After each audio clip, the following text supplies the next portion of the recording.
Ladies and gentlemen, welcome to Stellaris Aquatics. We have dolphin people. Let's have a look. Let's just dive straight in and see what on earth we have got. And there's no pun intended there, because we're just gonna have an in-depth look. No, wait. We're just going to use our eyes and see what is going on. That's what's going to happen. Welcome, hello everybody as well. If you have any questions throughout this stream, please ask. Basically, what I'm going to be doing today is I'm going to be going through all of the features pretty much.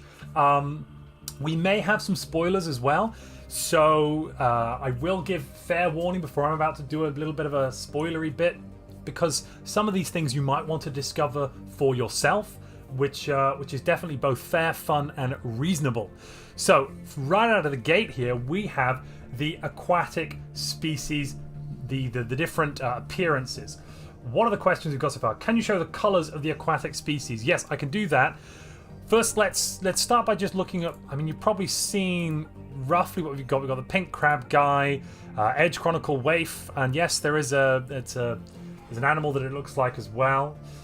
Is it already out? No, so it's out tomorrow, 5 p.m. European time, 4 p.m. British time, and then I'm going to say 11 a.m. Eastern time, so that's Eastern Seaboard in the United States. And if you're in other parts of the world, just convert from GMT 1600 hours. We've also got the dolphin here. That's pretty cool. We've got guy with some funny head thingamabobs. I don't know. Something as well I want to point out here is they've all got different clothes. Yeah, the Rastafarian guy. Yeah, you know, this guy really reminds me of. Has anyone seen Shark Tale? The guys or the Rastafarian jellyfish in Shark Tale. This is very reminiscent of that. And yes, this dolphinoid does not skip neck day. Oh my goodness me. What else have we got? Kind of coral people thing, I think, is what we're seeing there. Weird feather dude. Is those feathers? Ugh, or fronds? They're probably fronds, I'm gonna have to say. So this stream is going to be, that's a great question. This stream is completely generally, we're going to look at all of the features. I'm going to show you some of the builds I've been working on as well, some of the little things I've been experimenting with. I haven't got a video out there yet. I'm not actually allowed to release a video until tomorrow at 5. I've had access to Stellaris Aquatics early, thank you Paradox. A little bit of a snafu, I didn't actually get it until about 11 p.m. my time, Friday night. So I've only had a few hours really to look into it. So I'm not there yet with my opinions, but we are. I'm gonna show you what I'm experimenting on, just so you can see the direction my thoughts have gone with these new things. Now, we've got this alien, which I think actually I'm starting to think it looks like Independence Day, one of those aliens from Independence Day. Then we've got this guy. I think this is very cool. The kind of prawn, shellfish-looking dude. This is definitely reminiscent of one of those deep sea. It needs kind of one of those fronds or fleshy appendages out here with a light, and then suddenly I see one of those kind of deep sea monsters.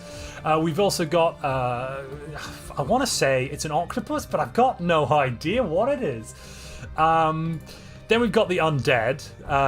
This one just completely gives me the creeps. This is gross. Not a fan of this look at all. I do really like this one. It's kind of it reminds me a little bit of the dragon from that dragon, How to Train Your Dragon. A little bit of that. And then finally, this dude here. So we've got a vast number of portraits, but that's not all. If we go to machine, we've also got the new machine portrait. And actually, I think this is such a cool machine portrait. It's almost like it's like a lithoid meets machine kind of deal going on here. So let's jump in. And hello IEism, thank you. I'm glad you like the videos. Let's jump in and start off by looking at some of the different colors, because we can do that. So let's start with the dolphinoids. before we go to colours, there's one thing I need to show you all. Prepare your ears and listen to this. We all have the makings of greatness in us.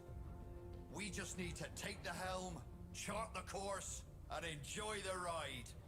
Gar me hearties, away we go. We've got an aquatic portrait advisor voice, yahar. Basically, it is a pirate. We've got pirates. Can confirm now. I've been able to listen to that for about 2 days now. It is a bit quiet. Sorry. Should I turn it up? Oh, well, we might turn it up a little bit later if we get back to it when we jump in game. But let's just go to ruler. Okay, so color variants. We've got the blue dolphin. We've got the weird brown dolphin. And what I'd like to point out here is we've got interesting markings on the skin. The skin is not smooth there. There's mottling going on, kind of a porpoise kind of look, and then back to the original. And if we look through the clothes, what's really cool is we have a new clothes set as well, which I think is definitely very cool. All of these clothes are very much kind of aquatic themed. This looks like it's almost like reeds have been brought together. We've got kind of a bark look here. This is kind of space stone meets space suit.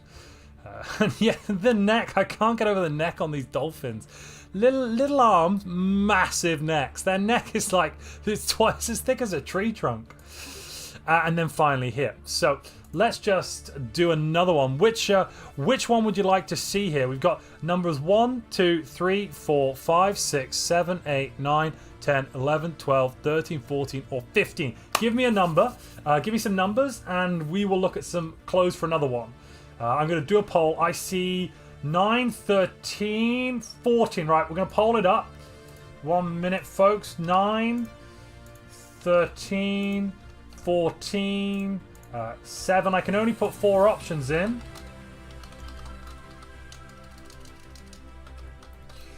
Alright, we're going to have a poll on your screen right now, ladies and gentlemen. Go and vote in that poll. I'm going to leave it open for just a moment, and then we'll jump in and look at it. Alright, so what the options are on that poll, I should have put them in order. 6, 9, 13, 14. So what we've got here is 6 is there, 9 is here, 13 and 14. Those are the options you have to choose between. 6, 9, 13 even, and 14. I miscount there. 13 and 14. Here they are. Sorry. It's looking like 14 is well in the lead here. 13 plus 1.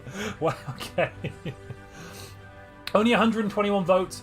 Please vote if you want your voice heard. 13's just jumped into the lead. Wow. Okay, it looks like the gross fleshy alien that I hate is the one we are going to be looking at the color schemes of next today. Only 219 votes. If you want to... 69 was not an option, Tom. Try again. 28 over 2. Come on, people. Okay, so 235 votes. There are more of you. If you want to vote now. Just another 30 seconds we're going to leave it open for. But, I mean, it looks like we're going with 13. If you want it to be something other than 13, cast your vote immediately. We're at 258 votes.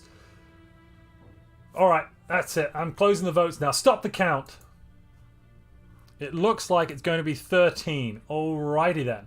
Let's go over to ruler. Here we are on 13 color variants. We have the green. We've got a slightly kind of more bluey green, I suppose.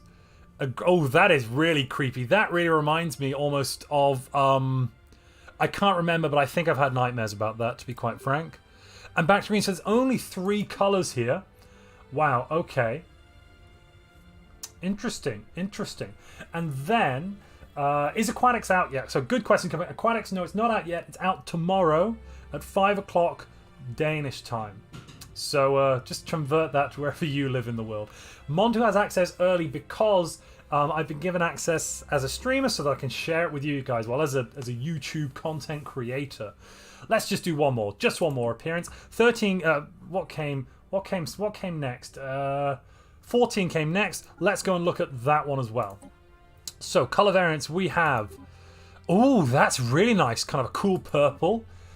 That's a very nice blue. We've got a purple, more of a turquoise. I'm finding it very different to see. It's another color of blue. It's like more of a royal blue, possibly. Oh, that's a good point. And the aquatic room, here it is. That is what it looks like. It very much fits with the ship design that we've seen so far. This is the room, and that is the only room, as you can see. If I go back, we go back to a Necroid's room, I think. That might have been an Imperial room, can't remember, but this is the aquatics room. Let me change the appearance quickly to something small, and then you'll be able to see it a bit better. Yeah, this fellow. Okay, let's jump back to the room. That's the aquatics room. And you want to see the aquatic cities? Absolutely. Here is the aquatic cities. So I'm gonna put this out here. I'm slightly disappointed by what the cities look like, and as much as I think they look great, don't get me wrong, but I was hoping we would see underwater. I was hoping the entire background, if you were on an ocean world, would then show some sort of underwater thingamajig. So I am definitely not 100% enthusiastic about the city here, the aquatic city, but I suppose they've just done a reskin. It would have been a complete overhaul to the system to have done that. It does look quite a bit like Subnautica, absolutely. Now, what was the next thing somebody asked for? The name list. Well, the first thing I'm going to show you in name list, which is the pirate name list. We've got Voidborn Mary, Plundering Lawrence, Starfaring Jack, Twice Hanged Pierre, Bad Luck Charlie, with such planet names as Bilge Rat's Lair, Rust Bucket Heaps, Rapscallion Cove, and loads of others. What else are the aquatic ones? This is kind of close to some of the other packs we've seen. Good planet names: Coral Deluge, Whirling Deluge, Starmist Shoal. Another name pack here. Not really sure what to compare this one to be honest. The number 3. And then number 4. This one is like, it's more of a nautical explorer. David Featherstoner, Christopher Newdigate, Benedict Spencer, Joanne Castellarosa, David Rawlinson. You know, it's kind of a, it's very much 1,000 leagues. What is it? 20,000 leagues under the sea is what I'm feeling this is. Vera's Bay, Perthmere, Shrewsbury, Tollsborough, Hammersbury, Edith's Bay, Cape Valor, La-di-da-di-da. Crikey, you know. So, yes, very much kind of. I would say this is the 18th century or 19th, the Victorian British name set. If you wanted that, the Teal Fleet. If you wanted Victorian British name set, go out and buy Stellaris Aquatics DLC. Yes, very much Jules Verne Rabbit Bear. Great point. What else can we see here? Well, now, ladies and gentlemen, we're gonna dive into the new ship appearance. This has come now with 3.0, and it's beautiful. We can go through all of the ship designs for a specific pack. So here is the mammalian colony science ship Citadel. Welcome if you've just joined us. We are showcasing the new Stellaris Aquatics DLC, and we're going to look through all of the new features. That way you can decide if you want it by Monday. Tomorrow it comes out. I've got a little bit early just so I can show it to all of you. Now, this feature actually is going to be coming in 3.2 with the Herbert patch. Everyone's going to be getting it. Some people already had it. I must admit, I've always liked the mammalian ship set. Very, very cool. Humanoid ship set as well. Right, let's look at the aquatic ship set though. You wanted to see it. So here we go. This first design, it's actually really nice. It's very much Star Trek. I kind of think this is Star Trek meets Atlantis. Okay, so this is a Corvette. This is the new aquatic Corvette. Then we've got the Destroyer. I'm loving the nacelles. They are really very, very nice. I mean, to be quite frank, the ship set alone for it might actually be worth it here. To be honest, let me just need to rearrange something. I've been sat at my desk for a little while today, and I've got a little bit of back pain. I need to move a cushion. There with me. There we go. Oh, much better. So here is the cruiser. Let's look at this. I must say this part is actually the part I like least. This the kind of ocean inside a ship thing, only because well it's that's a very big structural flaw, you know. So if there was a small crack there, you've got probably 20 atmospheres of pressure. Poof! Everything will be. You've seen what kind of happens in science fiction when there's a small crack in a hull of a ship which has a gaseous atmosphere. With a liquid environment, that would be 50, 60 times as problematic. Crikey. And then finally the battleship, very much a hammerhead kind of style here. I do like the front. I kind of wish that it would be a little bit wider with this front part here. Let's just zoom in a bit. Are we as far as we? Oh, as far in as we can go. Yes, we are.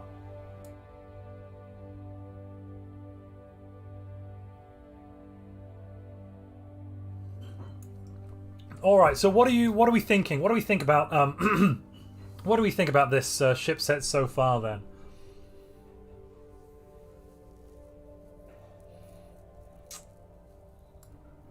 This battleship does not have the X front. There is an X front design. Then we have the Titan. It's kind of a cannon. It's just a cannon, basically. It's one giant cannon. Wowzers. Right, actually, let's poll it. Let's poll it. Let's poll it. Let's have a live poll. Yes, no, and meh.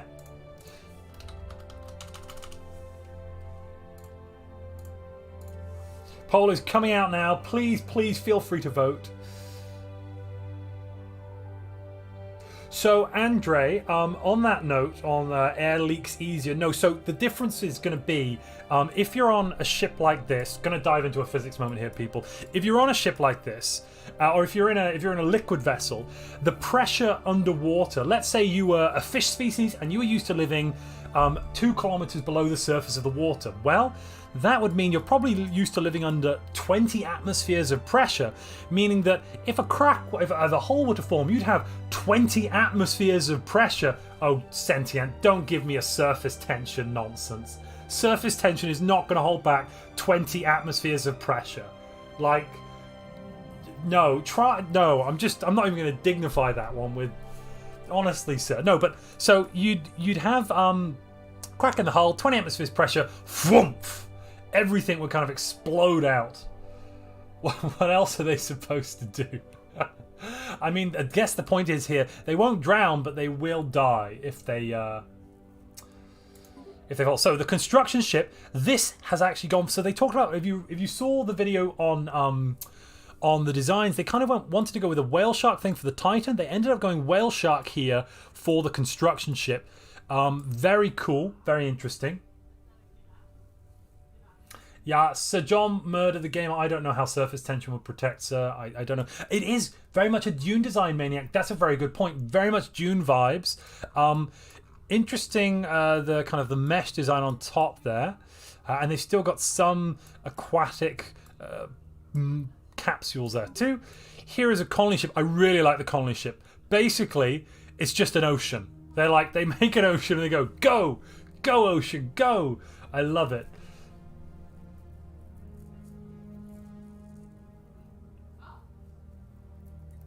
So, and then the science ship very much reminds me of Contact. We've got these rings moving around each other with kind of some sort of strange central point. This looks very, very advanced for a spaceship, to be quite honest. This is very cool. And then the Citadel, this looks like a jellyfish, basically. The Citadel's a jellyfish. What? Here are the modules. We've got kind of different modules and what they look like on there. Very interesting stuff. And finally, the Colossus. Here it is. Oh, sorry, went too fast. The Colossus. There is the Colossus. At the beginning, it looks kind of like well, not really much, but there is, I can tell you, a lot of movement when you use this thing. There is a lot of movement. Wowzers. And then let's go to the Subnautica vibe. Does this, I mean, anyone who's played Subnautica, does this give you flashbacks of anything? Anything that just appears in the deep dark? What are we seeing here? Anything scary there? But what I find interesting as well, I don't know which side. I assume those are the thrusters, right? But I could also believe that those are the thrusters too, and I'm finding it hard to work out which is the front. The only weird bit is that part of the asset doesn't seem to really, just seems to be grey. Bit weird, interesting. Yeah, it's, the Juggernaut does look like a Leviathan. Yeah, getting flashbacks to a Leviathan. Welcome if you've just joined us. We're looking through Stellaris Aquatics at the moment. And then back again to the Corvette. The Corvette, I think, might be my favourite of the aquatic ships. They forgot to put the ocean in the Juggernaut. Yeah, I think so. That could be true, Sentient. Wait, if they don't put the ocean in, don't they suffocate? Do fish drown? Does anyone know if fish drown? I can't remember. Right. Now let's look at the next part. Oh, let's look at the traits then. Let's look at traits. So, aquatic, we can be any. Let's go with an arthropod. We can be anything, and we can grab the aquatic trait. Costs 0, and it does exactly what we thought it was going to do. It has extra habitability on ocean worlds, reduced habitability on non-wet worlds, plus 10% hull strength from admirals, minus 30% housing usage. Sorry, plus 30% housing usage on non-wet worlds, minus 10% housing usage on ocean worlds, plus 10% food, energy, and mineral output on ocean worlds, meaning your base resources are going to go out. The only problem with it is, the only species that can't take it is a machine. Machines are not allowed to take the aquatics trait. Basically, it's only biological. And then there's something I'm going to show off now. Can we do a lithoid aquatic? And the answer, my friends, is yes. But can we go one step further? Are there more traits we can add? Why, yes, there is, ladies and gentlemen. We could add the necrophage trait. We could have a lithoid necrophage aquatic. Holy moly babinga. That's something we can do, ladies and gentlemen. Wow. What else can we do that's a little bit crazy? We could still go with clone army, and then we can have lithoid, clone soldier, aquatic. That's pretty cool. Can we have hive mind? That's a great question. The answer, ladies and gentlemen, you're not going to be surprised, is absolutely we can. So we can have lithoid, hive mind. Sorry, we can't have clone soldier. It's not actually going to be valid. But I can move over to necrophage again, and we can have lithoid, hive mind, necrophage, aquatic. Bonkers stuff. Absolutely crazy. But yes, machines cannot get it. How do you clone a rock, Kevin? Well, I think that's called matter movement convergence, something or other shenanigans. Remember, ladies and gentlemen, as well, 1 like is going to equal 1 deluge later on. So get a spray that like button. Oh no, that's not a nice phrase. Something or else. Okay, so let's just roll it back again a little bit. We don't need all of that. Let's go back again. Let's get our thick-necked dolphin fellows. So we could have hive-minded necrophage aquatic dolphins, but we don't want to be. Let's go here. We don't want to be hive-minded. And I'm also going to remove necrophage as well. Let's take a look at the other origins. So ocean paradise. Here it is. You have to be aquatic if you're ocean paradise. Fair enough. Because you do have to start on an ocean world. You are locked to, we go to name and class, you're locked to an ocean world. I'm clicking here, nothing else is happening. Yeah, drown the like button would be much better. Sorry about that, everyone. Apps is completely correct. Deep apologies from Montu. Oops. But what does this origin do for us? Well, it gives us a size 30 world with rich food deposits and bonuses to happiness, pop growth, speed, and output. And then we lose all of our guaranteed habitable planets. Instead, they are frozen worlds. Okay. Is that as important as it may sound? I'm going to have to break it to you folks here. Actually, this last line is just a nerf. It's a straight up nerf. This part here, having them as frozen worlds is fine. It's not the best, is all I can say there.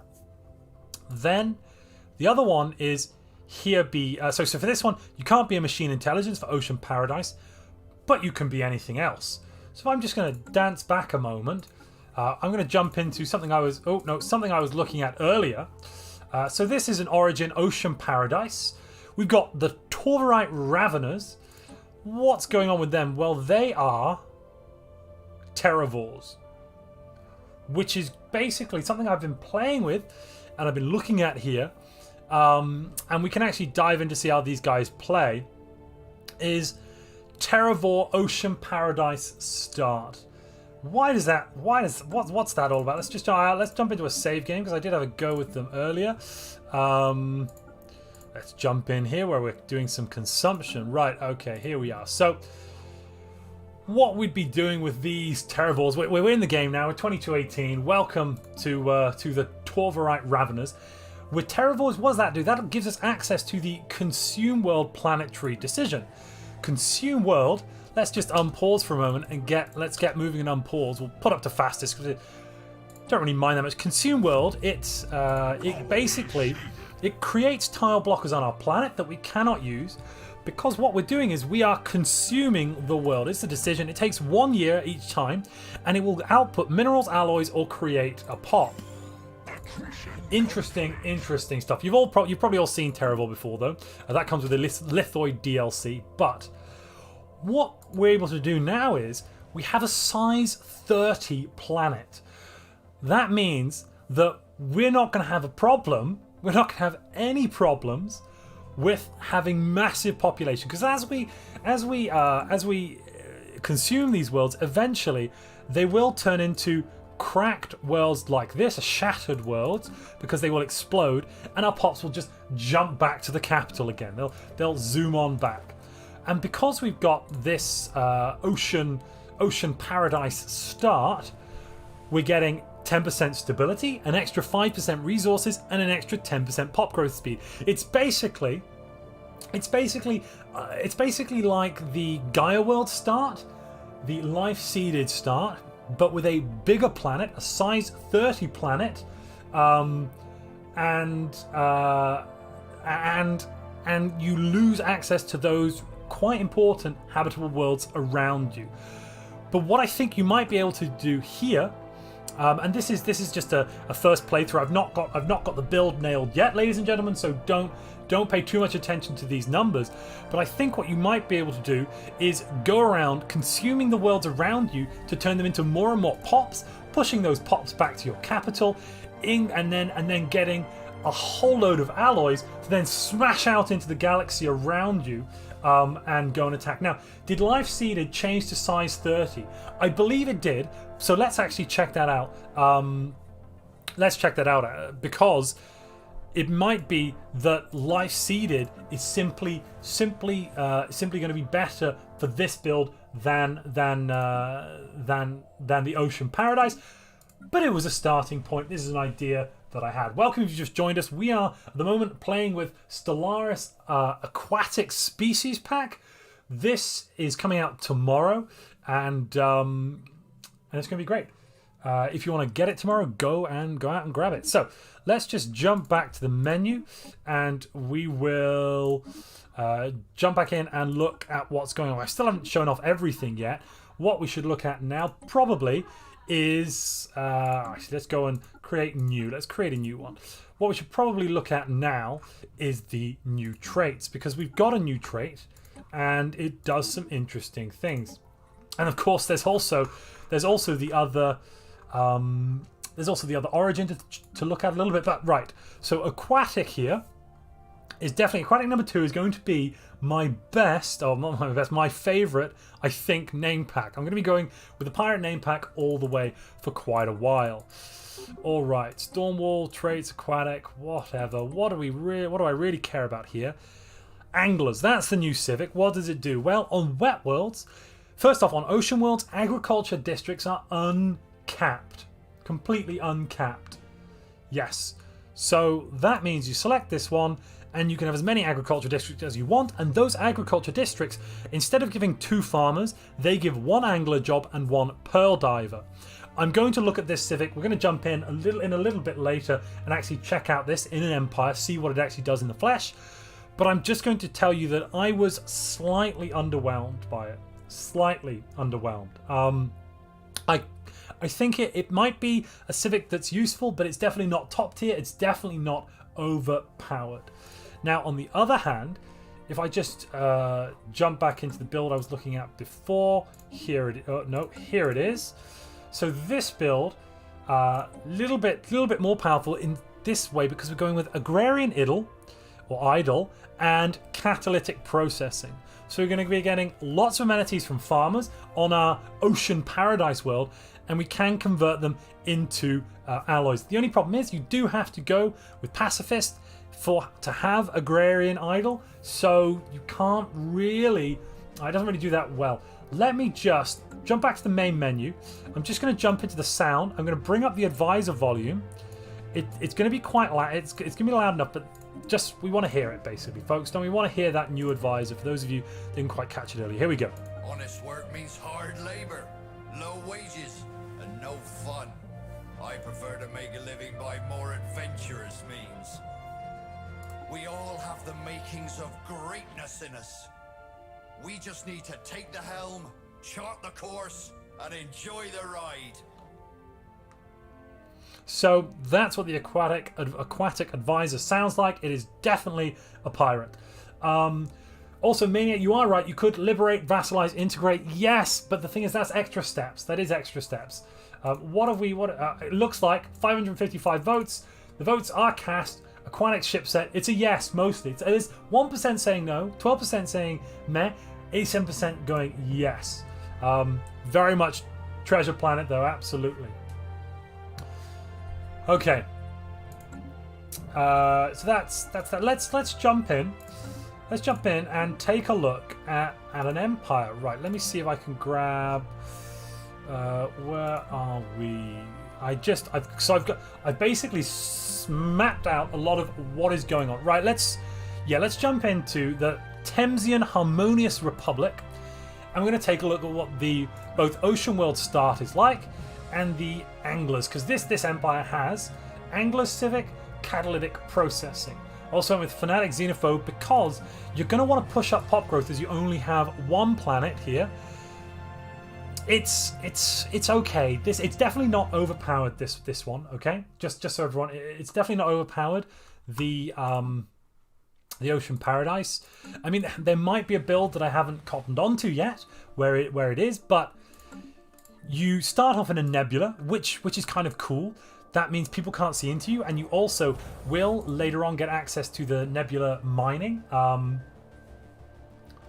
And you do start off with, let's just take a look at them, some beautiful corvettes. Here they are. Wow. A little bit Romulan-esque as well, actually, now I'm thinking about it. That's what I'm thinking. Leah, how powerful is this computer that I'm streaming on? Well, the specs are, I've got an AMD Ryzen 5. That's the 5700 even. I do have an NVIDIA GeForce 3060 GTX, and then I've got a one terabyte SSD and 32 gig of RAM. So it can handle Stellaris, it can handle the streaming, and basically I was on a potato until August of this year, and luckily thanks to basically the support I was getting, and actually I'm going to jump in now and thank my sponsors. It's not a Raid Shadow Legends moment, folks. My sponsors are it's actually you guys. So the join button, channel members, and also Patreon. There's a link to down in the description if you'd like to join that. That actually enabled me to get this piece of technology, this piece of hardware that actually works. So thank you very, very much. It's been completely fantastic. Hello, Darth. Thank you very much. Well, welcome. You've missed a bit. I've gone through quite a bit. Right, so anglers, how does it work? What's going on? So per agriculture district, we get one angler job and one pearl diver. The angler job, what does that do? Well, it gives us a base of 8 food, so that is better. That is much better than what is it better than? Much better than a regular farm, which only starts off with 6 food. But that is completely cancelled out by the pearl divers. So the pearl divers, they've got a food upkeep. They have an upkeep of two minerals and 2 food. Okay, so that actually makes them not the most powerful in terms, because you end up with per agriculture district, you're going to be ending up with a base of 6 food output, minus 2 minerals, and 3 consumer goods and 4 trade. Is that amazing? Maybe. I'm not so sure. Honestly, I think Anglers is going to be more of a fun one to go with, though I suppose if you're going for a trade value build, it might be worth it. Though having said that, the problem is, if we look at what the Aquatics trait is like, you get bonus output to food, energy, and minerals. You don't get bonuses to trade. So it's not very helpful to be aquatic if you're looking for a trade build. So Anglers, it's a mixed bag here. Does it scale into the late game? Maybe. Do food processing facilities affect Anglers? Yes, they do. The technology and the facilities do affect them. I've tested that out. Okay. What else? What else can I jump into my bag of tricks here?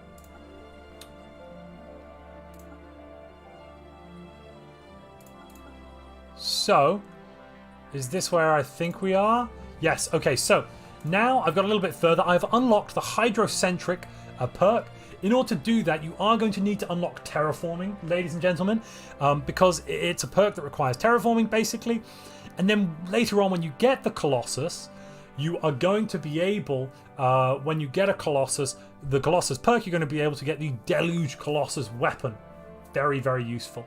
We are going to look at that. Stick around. We're going to see exactly how that works. But what does this do? Well, this allows us to get the ice mining stations, and it also doubles. It increases by 50% the abilities of the aquatic trait. So if I jump to my capital now, or first actually, let's jump to this starbase here. Does have an ice mining station. It gives plus 15% mining station output. That's very nice, actually. Okay. That's actually really quite cool. A building that gives plus 15% output to your mining stations is not to be sniffed at or taken lightly. Then it means on our capital, we unlock the decision, expand planetary sea. It costs 1,000 influence, 1,000 energy, 50 influence, and well, what does it do? It is going to increase the planet size by 1. There's something about ice mining. I've not been able to actually work out if there's meant to be a cap, but I've not seen any UI interface on that, so that's a bit confusing so far. Though I'm playing with 3.2.x or 3.2.0, you guys will all be getting the pre-release patch, which is going to come out before it's released, which is going to fix some of the minor problems I have here. So we expand the planetary sea. I've already done that. Let's see what happens when we do. Okay, let's jump in. I've expanded the planetary sea, and now I've expanded it 3 times, and now we have a size 33 world. That is pretty awesome. Somebody asked us if we can turn it into an ecumenopolis, and I actually want to check that. So first thing I'm going to do is I'm just going to jump into the console here, because I'm just going to grab what we need. Gonna grab what we need just to get it going. So let's just grab some perks. All right, where are we? Arcology project, yes. Decision. No way. Okay, we can make a size 33 ecumenopolis, ladies and gentlemen. All right, maybe it's a slow burner. Let's just actually, first we're gonna need to get some more. I'm just gonna need to grab some resource silos, because we're gonna run out of resource space. Right, we're going to instant build, ladies and gentlemen. Prepare for magic to happen. We're going into instant build because we grow ever stronger. And this is it. Nebula refineries now. You can get them all around your capital, so you're going to get loads and loads of minerals. Very fantastic. Resource silos are going to need these just to get enough resources out and about. we grow ever stronger. All right. Minerals. Let's grab 20,000 of these. Yep. All right. So let's convert this world. Let's see if it works. Okay. We do need to clear the blockers. Let's... Oh, not clear. We need to turn everything into city districts. All right. I see. Let's unpause briefly. Replace. Yeah. And then let's build a load of these up. So it would take quite a while. Yes, but then we are able to. It's going to be instant for me. Ladies and gentlemen, a size 33 Ecumenopolis is now completely possible in vanilla with no mods and nothing. Wow. Okay, that's wild. That's very large. That's a very large Ecumenopolis. It does lose, unfortunately though, we lose the benefit from Ocean Paradise, which is the we do, if you've noticed here, we have lost that special bonus we were getting for the extra the 5% to resource output and then 10%, etc. It did lose its starting perk. And let's see what happens to the aquatic species on this planet. Housing needs. Okay, so it turns out that this does not count. I don't believe this counts as either an ocean world, a wet world, or a non-wet world, basically. So that means Ecumenopolis, all of these things don't really matter. But let's move on then. Let's move on and take a look. The Ecumenopolis apparently is not dry. And it is Ecumenopolis's or Ecumenopolis. Though I'm still not convinced it's not Ecumenopolodes, but that's by the by, I think. The World Shaper Ascension perk. That's a very good point. No, it's not World Shaper. It's Mastery of Nature. So if you were to take Mastery of Nature first, then expand twice, then expand 3 more times, you could get to a size 35 in vanilla. You are going to need 2 perks for that though, so it's a little bit wow. But yeah, all right then. Now, the moment I think a lot of us have been waiting for. Well, the first thing I want to take a look at. Let's look at terraforming. So, I have taken here. This is just for a different point in time. I've taken hydrocentric. So I've got the terraforming technology, and I can terraform into ocean worlds, and we are going to get that reduction in cost very, very much.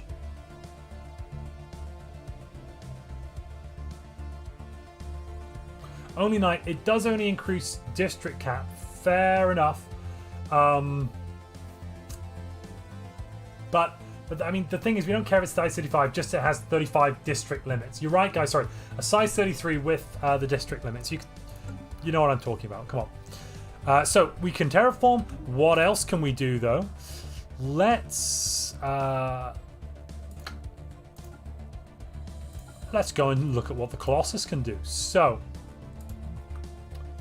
we have a Colossus here. Let's fire the Colossus at a tundra world. I think that seems kind of reasonable. And here it comes. This is a new Colossus, ladies and gentlemen.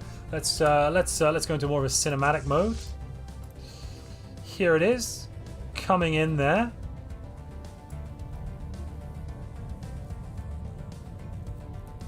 And this, you are going to need both the Colossus Ascension perk and the Hydrocentric Ascension perk. I'll just go to this quickly and check out. So as it moves down, that's all part of the charging sequence, and its arms come up, just like in the trailer. There, its arms come out, and then any second we're going to see it firing up. Now, this is an uninhabited world.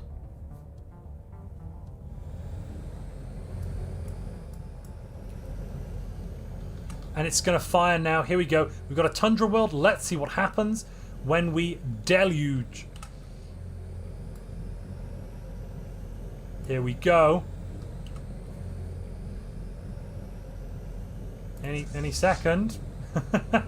Still charging. Almost there. Almost. The noise is not the most pleasant, actually. That's not a... That kind of vibration it's doing. I'm not... Alright, so now here we go. We're firing. And there it's kind of... We're getting kind of the water beam coming down. And that's giving some stuff down below on the planet there.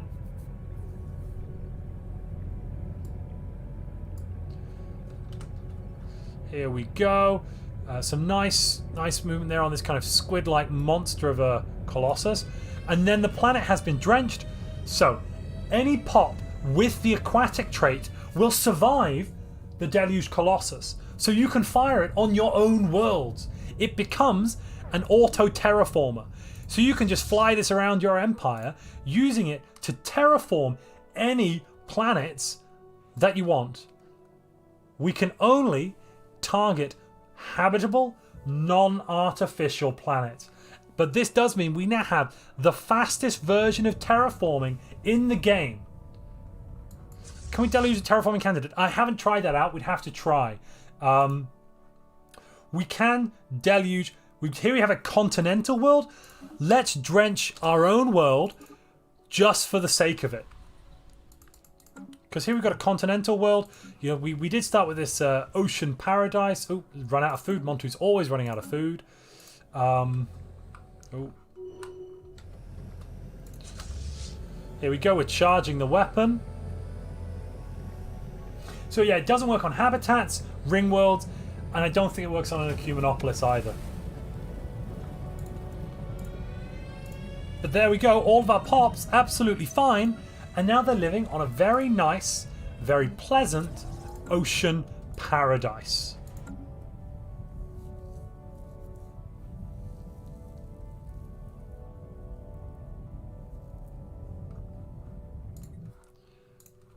Well, no, I just need to set a monthly trade. Don't shush. Don't take the fact that I'm running out of food randomly, occasionally. It's mainly because I forget about food. That's what's happening there, sir. Was there something else I wanted to show you in this one, ladies and gentlemen? Yes. So, I've done some testing. It turns out, once you've gone for hydrocentric, you cannot remove the aquatic trait from your species.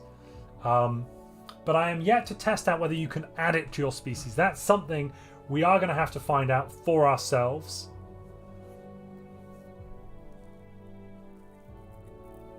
So it takes 4 months to fire the Colossus as well. That's 3 months. This Colossus takes 4 months to fire. That's 3 months plus 1. Plus 1 month for firing.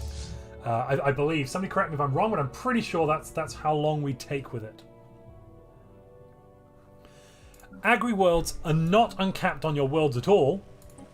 So on your capital,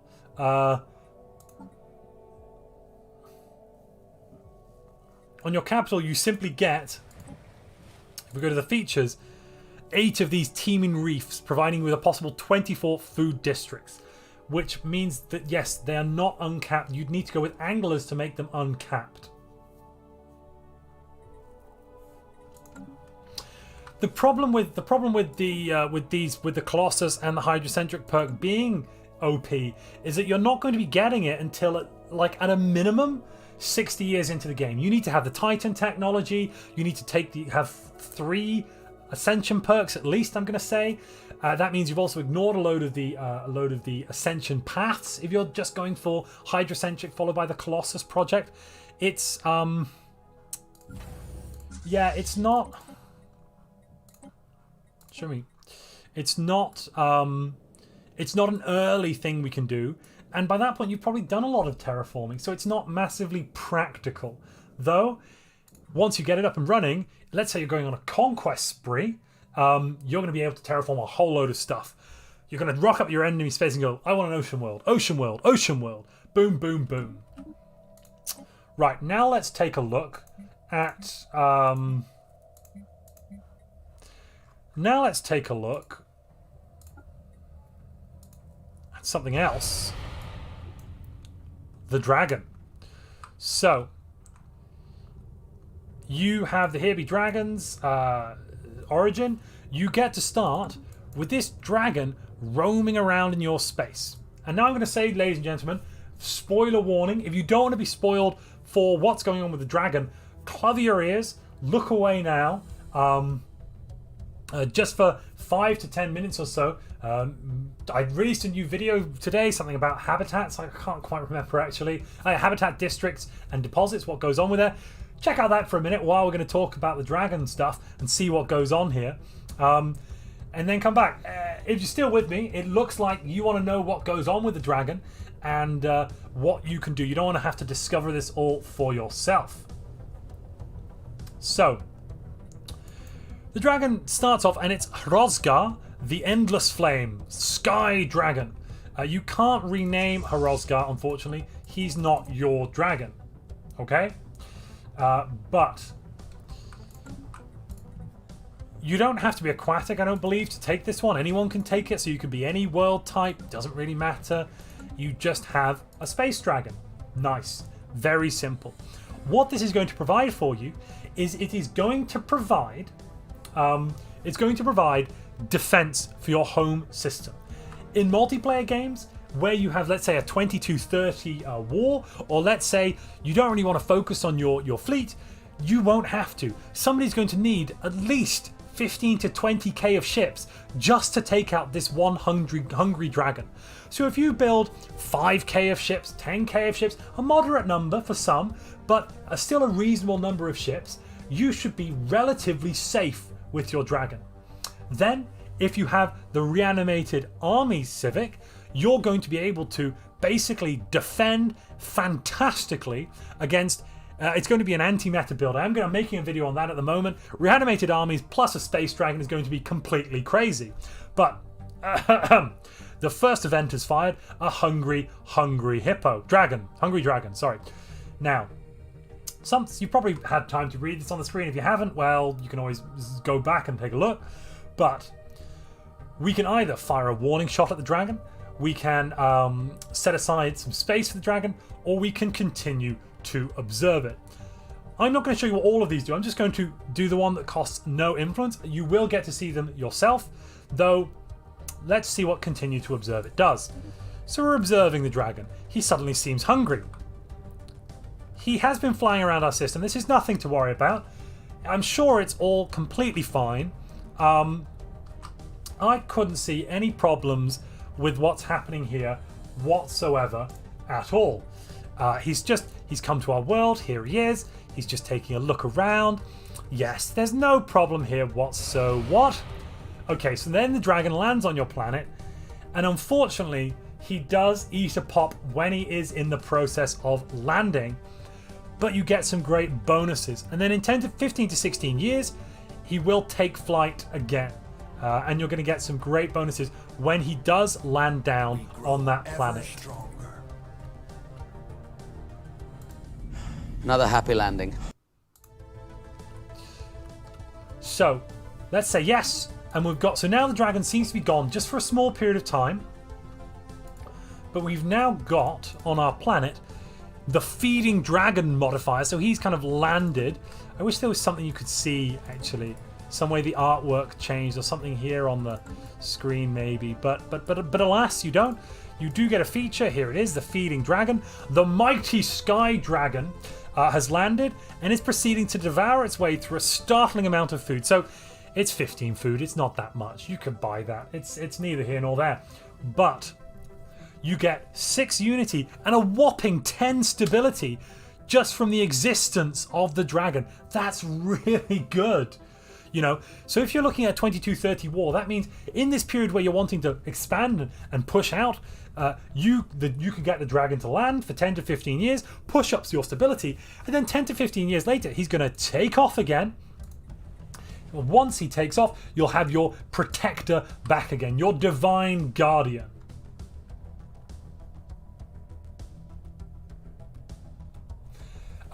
So at the moment, I've not actually been able to attack the dragon. There's a little bit of a minor bug in it. I think it's a bug that's going to be resolved in the patch that comes out on day 1. So I'm not actually going to illuminate on that bug because if it doesn't exist, I don't want to worry anybody, basically. So I've not been able to attack and kill the dragon so far. Let's just say that. For 15 years, yes, you are defenseless, but hopefully you don't get attacked for 15 years. You know, it's fine. But this is very much a turtling thing. So let's instead jump ahead. So the dragon then... Okay, here we go. Then something I need to do actually. Go into my settings. Turn these two back on. Yes, please. So then when the dragon finally takes off, we get some stuff. The dragon now once again roams around our system. As you can see, it's about 14 years have passed. We get 1,000 of each. We get 1,000 of each science, or we can get 1,000 energy and 100. What's it called? What are they? Gases. Pretty good. I'd probably take the science. Pause, and there he is. Rosgar's pottering around again in our space. Nice space dragon. There you are, creepy space dragon. Very cool underbelly there. That's very fishy. But yes.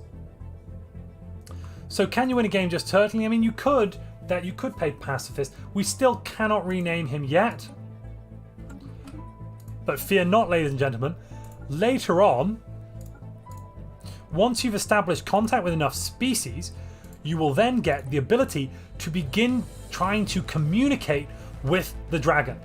You're going to be able to then speak to your dragon protector, your great protector in the sky. It's going to be pretty good. Let's jump ahead to when we've actually completed our communication project. And then time passes, and we are now able to communicate with the dragon. And what can we do? Well, first off, for 500 unity, we can tell the dragon to suck it and leave, and he will be gone forever. We can also say that we are honoured to accept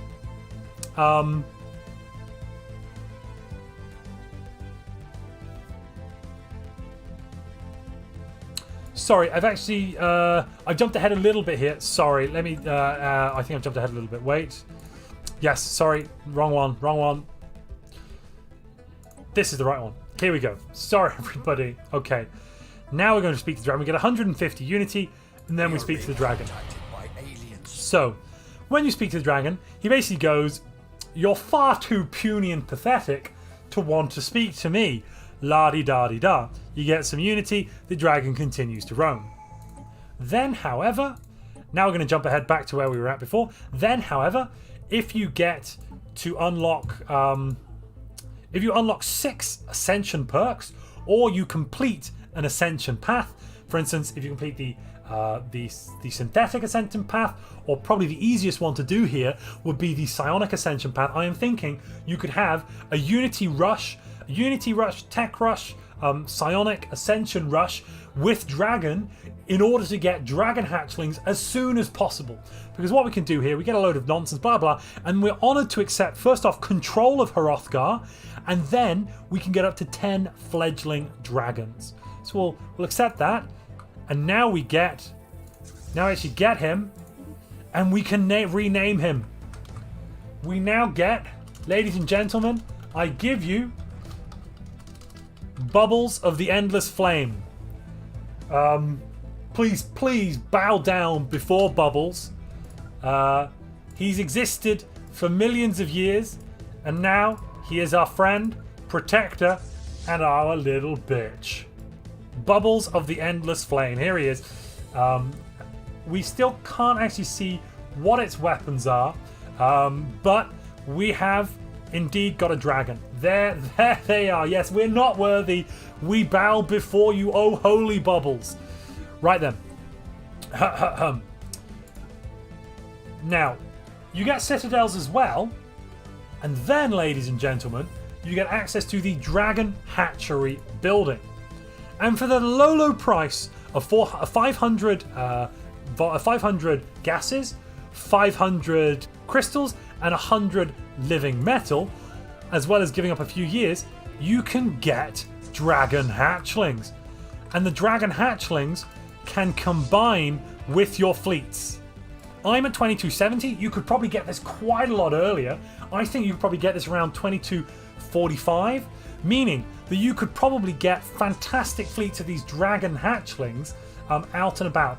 They have only armor and hull points, so they are going to suffer against proton launcher or neutron launcher spam, but you are getting dragons. Utterly wonderful. And you can rename these dragons, I think. No, you can't. Intellectual booty. Whenever you research a technology, the advisor tells us you get intellectual beauty. Here, I've got dragons before I had battleships. And each of these dragons have about 7k fleet power. So you can get 70k fleet power from dragons, plus another, this guy's worth at least, sorry, must still be called Bubbles. Excuse me, ladies and gentlemen. I apologize for the blasphemy. You still here with Bubbles got access to another 20k worth of fleet power, basically. You cannot... Wait, I'm lying. You can combine them. You can have... Oh my lord. Oh my lord, you can. And they have no... And the best bit is, at the moment, Horovska and the Dragon Hatchlings have no admin cap. And then your opponent cannot see how powerful your fleet is. Wow. So if you put a Dragon Hatchling in each of your fleets... Okay, so this is news to me. I hadn't actually tried this out, but ho bonkers. If you put a Dragon Hatchling in each of your fleets, that then means your fleets are unable. Your opponents cannot see their fleet strength. This, though, doesn't this look magnificent? Bubbles taking pride of place in a fleet of our aquatic ships. I mean, I don't want to be a shill for Paradox here, ladies and gentlemen, but how can you say no to this? You could have 100%. Oh, and it also means once you do that, you can't even look at your own designs, let alone the enemy. So that means the enemy will never be able to look at your designs. You have complete freedom from spying. Wow, absolutely wild. I mean, of course, you can still see your own designs in the ship designer. Not a problem. But you have complete anonymity here with your ships. That's very powerful. That's very powerful indeed. Let's go to our more Alveo and let's go take on the amoebas. Let's see them in combat. What?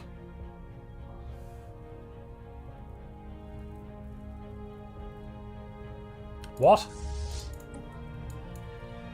This is an event I've never seen before. Interesting. There's now an event that causes you to lose ships. That's not so great.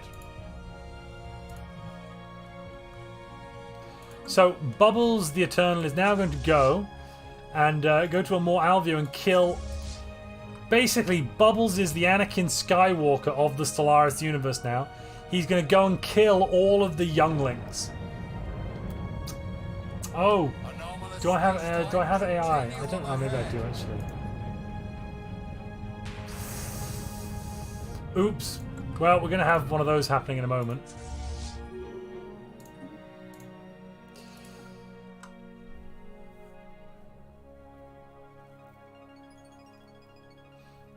Well, no, 50k, but you could probably get... I mean, the problem here as well is getting that living metal. Very hard to come by some living metal, actually. A system has been charted.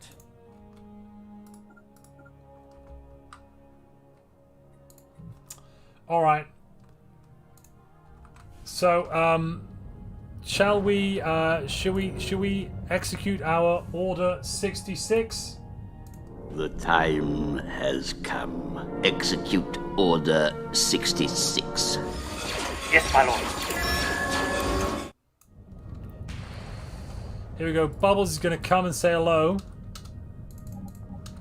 Let's do this in slow motion. And we'll set to aggressive. Can't have an admiral. That is a slight issue, but be that as it may. No, Fredda, we're about to... Bubbles, the amoeba, he's all grown up. And he's a little bit bigger now. Here he is. He's a sky dragon. Yes. I swear we renamed it. Oh well. Ah, yes. Bubbles of the Endless Flame.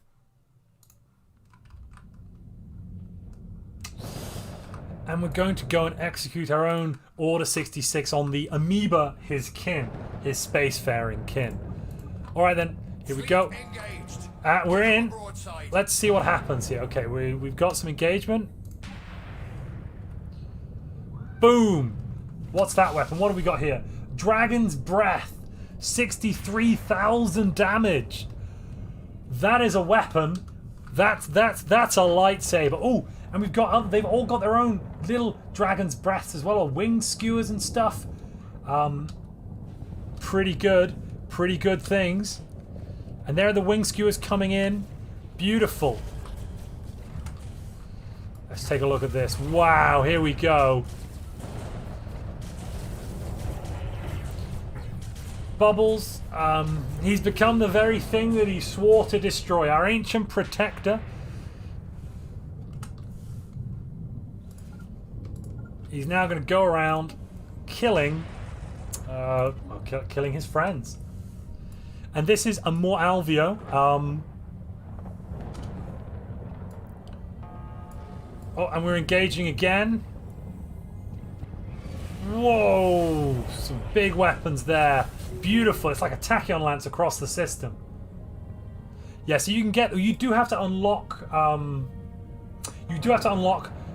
Citadel technology. So you need to have a Citadel rush plan involved.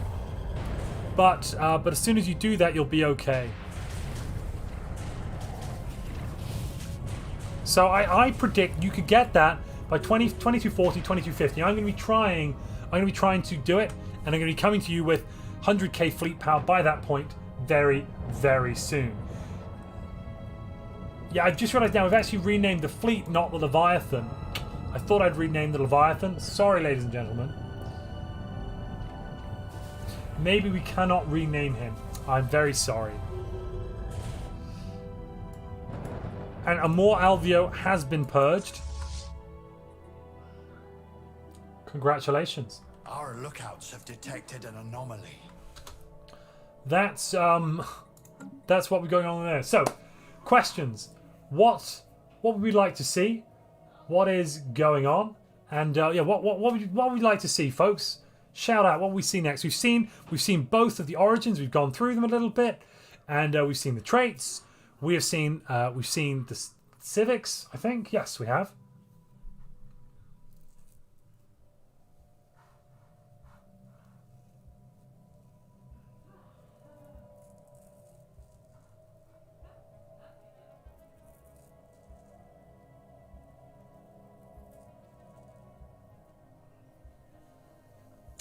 You want to see the eel portrait? Yes, I can do that, Mega Stalin. Not something I thought I was going to say this morning. Right, let's go back into Create New. Species Appearance. Aquatic. The eel one. Which one's the eel one? Well, I don't think any of these look like an eel. If we're numbered 1 through to 15, which one is eel?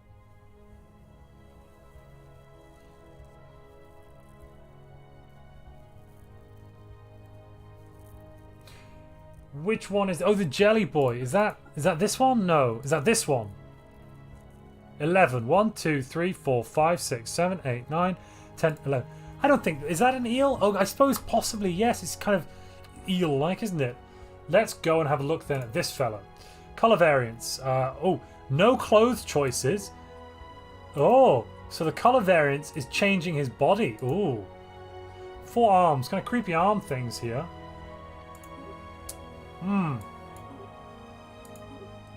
Quite a few variants there, though.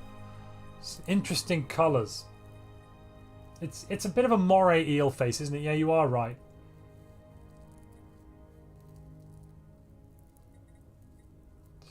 So, what if we had... Good question. What if we changed to Megacorp? Yes, Anglers does work with Megacorp. That is something you could do.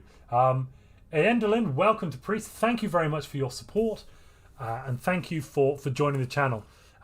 It really does help. Also, if you'd like to support the channel, there is a link to Patreon as well. You can support via Patreon, and you can also do, I think, Super Chat it's called, that thing, something or other. So yeah, Anglers does work with Megacorp. Possibly that could be valuable there. Not so sure. What have we got here? So the coral one. Yes, we can look at the coral one. Absolutely. Color variants. Oh, wow. That's very striking. That's a very... So I really like this second one here. That's quite beautiful. It reminds me a little bit, if we just jump back to the appearance and I jump to Plantoid, it reminds me a little bit of this guy and Plantoid, actually. Him, but as kind of a coral form. Where are we? We're back in rules. So, and I'm seeing questions about cityscape. There is the aquatic cityscape. But obviously you can have that on worlds that aren't ocean worlds too. We can have an aquatic cityscape on an arid world, a desert world. It actually looks quite good on a desert world. Savannah world, that looks quite nice as well. Arctic world, alpine world, not sure that fits very well. Tundra world, that's a reasonable fit. And of course, the one it's meant to be on, not an aquatic world, ocean world. Let's see what other variants we had. This variant, that's nice as well. So there are four variants here for our coral portrait. The shark boy. Which one is the shark one? Is this the shark one? I don't think that looks very much like a shark though. Is this one you're thinking of, Tom? I'm going to assume so. I'm going to jump in and we're going to look at what the variants are. Ah, so the head... Oh, wow. Oh, wow. And this is the Twi'lek. Or kind of a Gungan thing. Okay. So the hair changes also affect the colour. Very interesting. Colour and hair changes. Yeah, very cool. And we've got it here mixed with the aquatic room. There it is. Number 8 we want to see. Absolutely. Sirs and Sirettes. 1, 2, 3, 4. Here it is. This guy gives me a bit of the creeps actually. So, very bright colour choices. Yeah, I'm liking some of the... It's very earthy choices. And yeah, so aquatic trait. If you go for... Okay, so we did go here. Let's not take anglers, but basically anybody that is biological, as long as you're not machine. So let's say with these guys, you can take the aquatic trait for 0. You just simply have to select it. The Origin Ocean Paradise requires you to take the aquatic trait, as well as the Ethic Anglers. That requires it as well. That forces you to take the trait. Although, Here Be Dragons, that one does not. Here Be Dragons, we don't have to be aquatic. We can be anything we like, though it could be nice to be aquatic. It is, to be quite frank, aquatic is a great trait to have, you know? Unless you're going for a trade build, I think aquatic is very, very good. It means that if you're starting on an ocean world, you're going to be at 100% habitability, which is equivalent to an extra 10% pop growth speed and an extra 10% resource output on your 2 first colonies. That's really very good.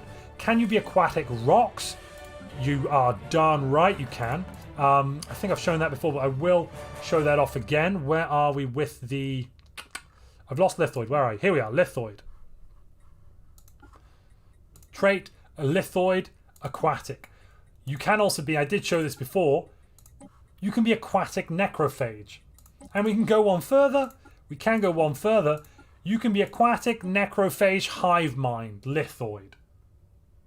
Bonkers, folks. And that's before you even start selecting perks. So you could have, let's say I'm going to go here with intelligent, and our secondary species, let's make them, they can be the shark folks. Let's make them aquatic as well, because we can, absolutely. But we can have intelligent, natural engineers, yep. Volatile excretions, sounds good to me. Solitary, because we don't really care. Unruly. So we've got 1, 2, 3, 4, 5, 6, 7, 8, 9. 9 traits on one species. One pop. I'm not sure you're going to be able to do genetic evolution with it. So, what locks you out from the Here Be Dragons? Only Fanatic, Purifiers, Terravores, or Determined Exterminators. Anything without interactions, without the ability to have diplomatic interactions, that will all lock you out, okay, of Here Be Dragons. But don't worry, I'm going to be coming with a build for Hibby Dragons, an Ocean Paradise build. I'm probably also going to be coming with a generic aquatic build too. We're going to be having it'll be a new undead water rock nonsense, just so we can see what's going on there, as it is a bit wild. It's crazy, crazy stuff. So sorry, when I said solitary is free, Eden, you're right. It is actually, what I meant there is the fact that aquatic reduces your housing usage by 10%, and so solitary increases it by 10%, negating it. So solitary, if you are aquatic, is free in as much as you're just back to being that 10% housing usage. But you are completely right. It does change it around like that. What would we like to do now? Why don't we... want to see the new machine variant. Yes, absolutely. Some people haven't seen that new machine variant. Fair enough. Here it is. It looks beautiful. Let's go to ruler and see what the colors we have. So we've got this bad boy. Kind of a reddish look. This as well. This fellow. Yeah, and there we are. All right. So actually, I'm getting asked now if we can look at the aquatic habitats. You're darn right we can. Let's go for Void Dweller Aquatic. You can't... Sorry, so you can't actually be aquatic with Void Dweller. That is important to note. Just so everyone is completely clear on that.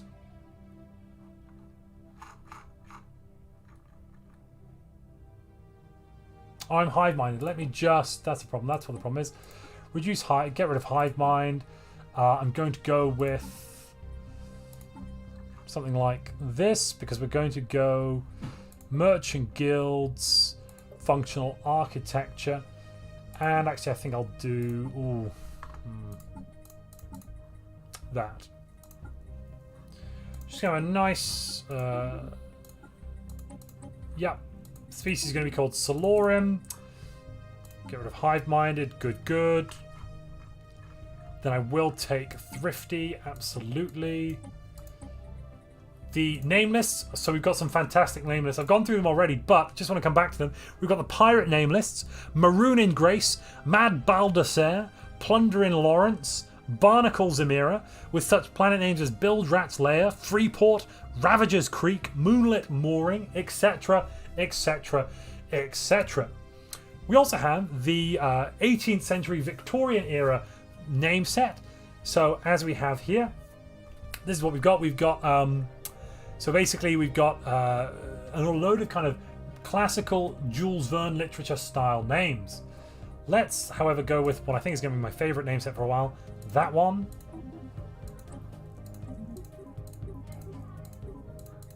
Purple Dude, I believe. Bad Luck Charlotte. Starfaring Jack. Aye, me hearties. Right. Actually, let's just change up the flag, because I like having different flag colours.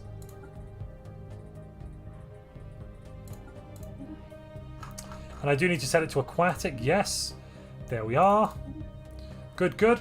Right, now we're going to jump in, and we're going to just quickly take a look at these guys.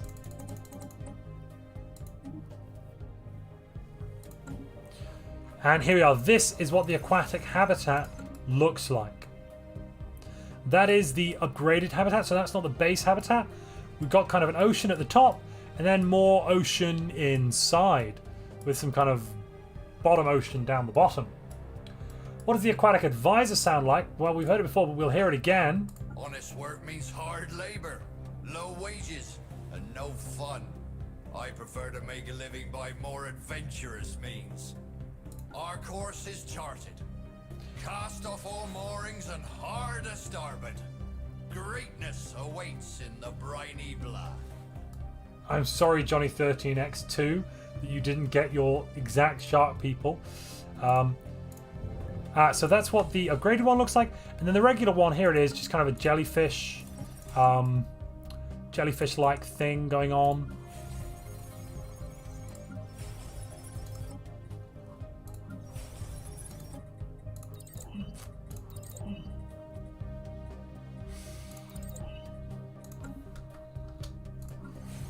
Let's just dive into some gameplay for a quick moment. I'm getting carried away. I can play this in my own time, ladies and gentlemen. Let's dive back to the main menu because there is something we haven't looked at yet. Scroll down, we'll find it. We should have, here it is. A new aquatic species, ocean paradise, angler environmentalists. Interesting choices, I suppose. Xenophobe fanatic pacifist, aquatic conservationist, agrarian, non-adaptive, docile, slow learners. Interesting stuff. This is the preset one, the Satheralian Bliss, and they're jelly folks. Irenic dictatorship, dictatorial. Actually, there is something I want to show off, and that is this build. Here we go. So this is what I think may actually be a reasonable ocean world build. Agrarian idyll, catalytic processing. Let's dive in and see what on earth is going on.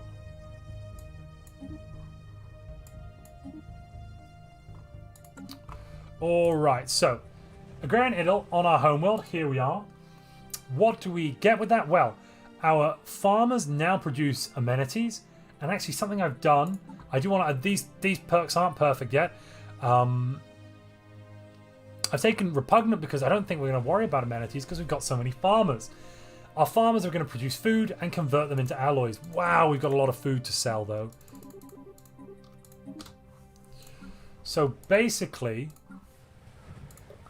the plan with this one is going to be to turn your capital into a very, very tall science world. And let's dive in and play just for a little bit. I hope you won't mind. Alright, so you start in a nebula, so you are going to find it hard. I mean, you've got no guaranteed habitable worlds to begin with. I will just do a couple of things before we get going. Change over to isolationist. What else is it that I need to do? I do want to reduce my bureaucrat usage. Yep. Ship designer, let's... This man o' war. Gar, it been eating less of its modules, gar.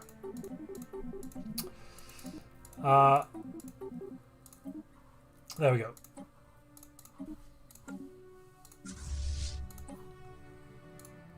Why are pirates pirates, ladies and gentlemen? It's because they are. That's why. I'm not going to go too much into those jokes. Don't worry, that's it. Please don't leave if you think it's going to descend into ridiculous dad jokes. It won't. I promise. Welcome if you just joined us. We're actually doing a quick playthrough of Ocean World. So we've got Ocean Paradise. We've got this great start here. That is the worst governor to have at the start for us. Nothing is fantastic though. I suppose I could just go with that.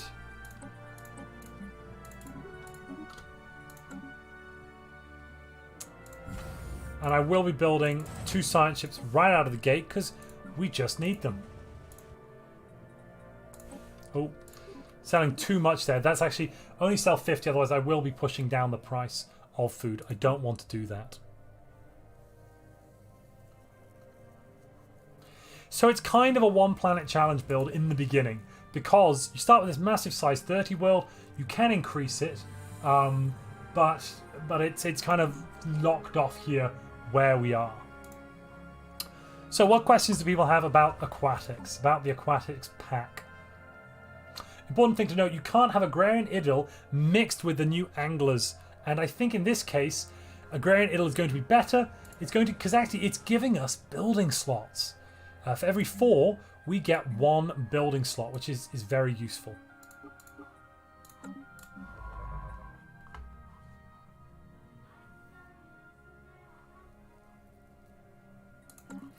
Do spiritualists have unique options for the dragon? No, I don't believe they do. I'm sorry. Well, I'm also not sorry. It's good that everyone can access all options.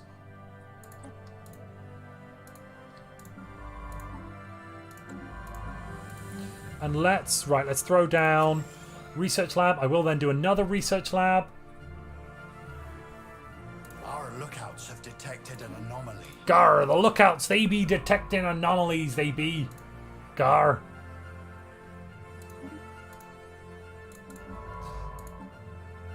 What time does it come out again? So it's coming out at 1700 BST. No, not BST. Oh, it would be BST, but CET, which is Central European Time. 14, so that's, no, 16 even, so 4 o'clock UK time. And then 11 o'clock Eastern Time. You can do your own conversions for other parts of the world as well if you want to.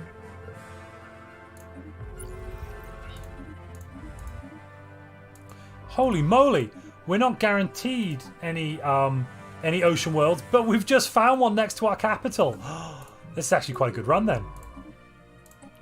Wild stuff. Space charts updated. Garmy space charts. They be updating Earl. Our lookouts have detected an anomaly. The lookouts. So I've noticed actually, you don't get size 25 Savannah. Wow. I've noticed I'm not getting guaranteed habitable worlds with this start, but I seem to be just getting worlds anyway. It's a little weird.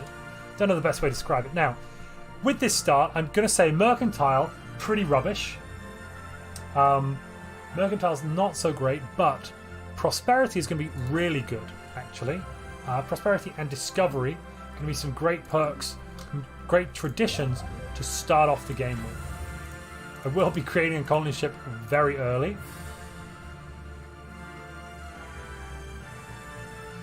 Do we need a torpedo navy is what you're saying? I mean, yes, I suppose. And we've just found the Greneur. That's not as useful as I'd like, actually. Oh, what happens to aquatic species on Gaia worlds? That's a very good question. We're going to find that out. We're going to find that out in this playthrough. Ladies and gentlemen, that is something I'm going to bring to you. We're going to try and go through as quick as we can.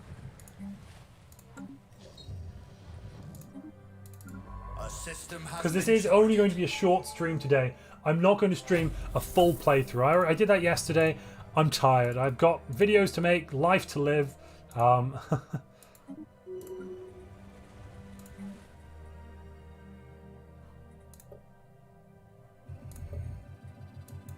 Also, on your capital, you always get Crystal Reef, meaning you can build a couple of crystal mines there.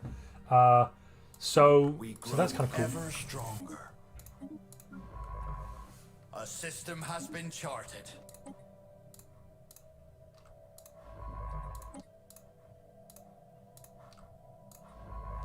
Let's continue the survey.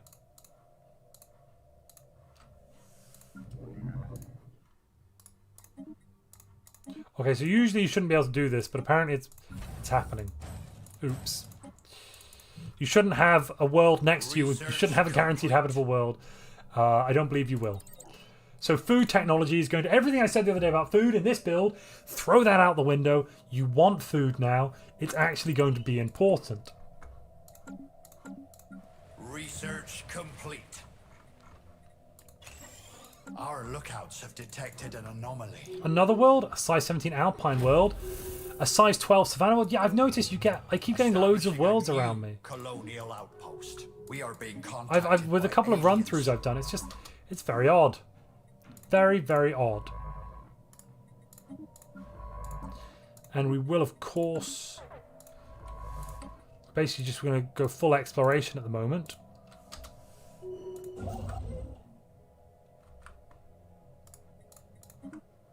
Oh, engineering research.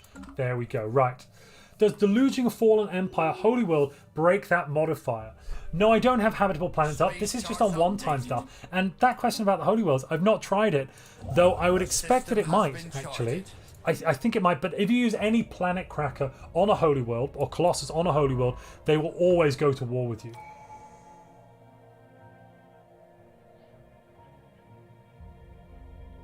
PD have mineral upkeep? Sorry, what is a PD? You've lost me there, I'm afraid.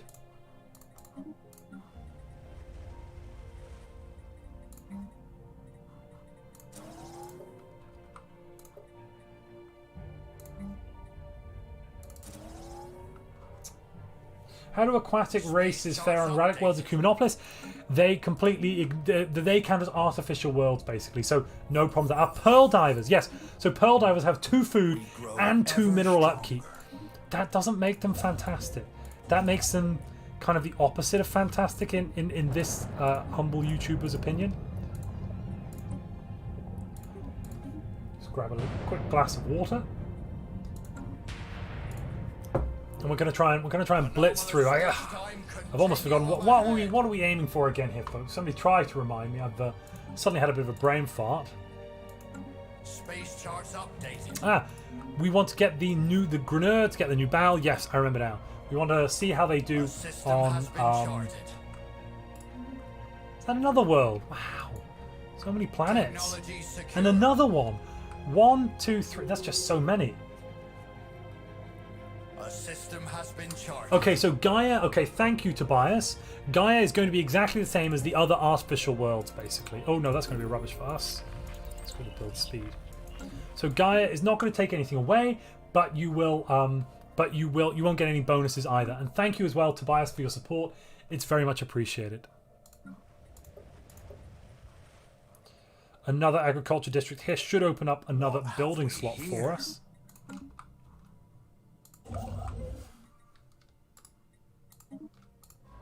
Research complete.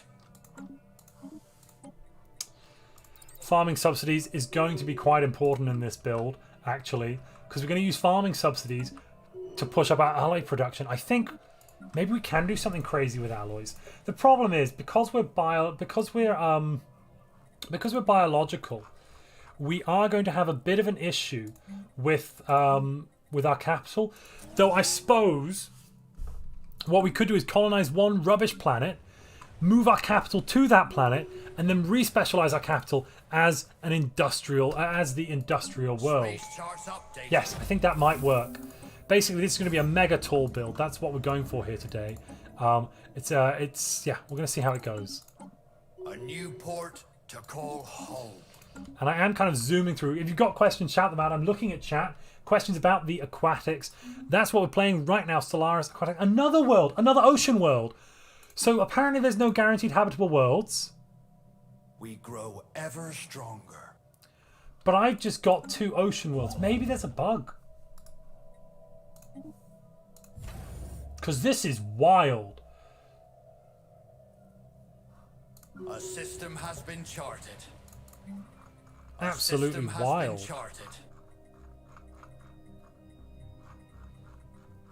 A system has been charted.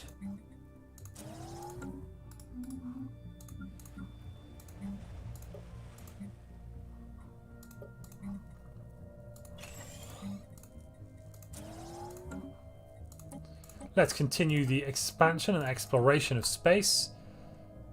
The Delta Mons. This is somebody's homeworld. Right, we've got some aliens next to us. I see. Lingol. That can have an upgrade. Harmony, you did hear me wanted to move my capital, but that's only because we want this world to be an alloy-only world. Okay, yeah, I think maybe we've got a tall planet build for multiplayer. Maybe. A Rush multiplayer 2230 build here. Excuse me, it could be possible.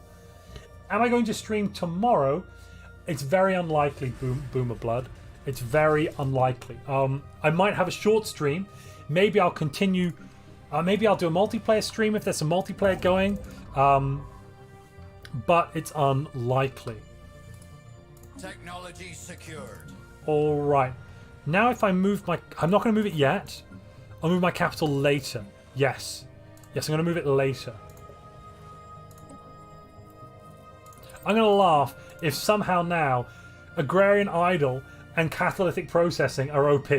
Because that's just like... If this is a meta build, that's completely hilarious in my book. Because everyone's like, Catalytic Processing terrible, and it has kind of been terrible. But if we can push this out into something wild, then I'm going to be very, very happy. I do love it when the meta is shaken up, and I do love the off-meta builds.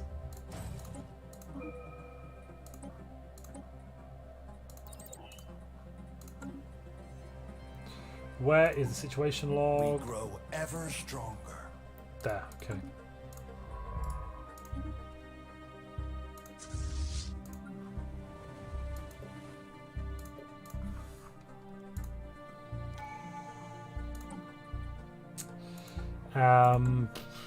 The rest here are not amazing, to be quite frank. Project done. Not so special now, was it? Yeah. Alrighty. Oops. And out of consumer goods there. Never a good thing to do.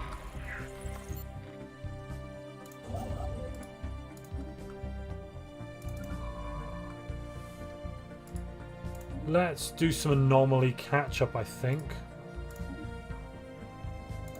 Then we're going to come back to the homeworld and assist research. I've got a bit of an issue at the moment with my science. It is relatively low. Technology secured. Do lasers. Gene clinics? Yeah, I think so. Let's take them.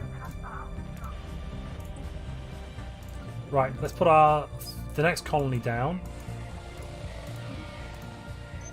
Vikafjord. It's Vikafjord. Yeah, the admin cap will be fine.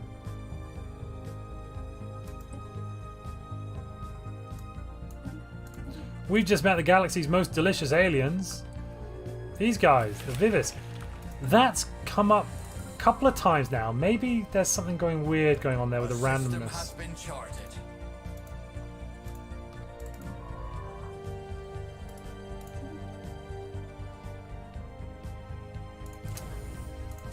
Construction ship there. I don't mind if I do. And then we've got some factions now. Brilliant.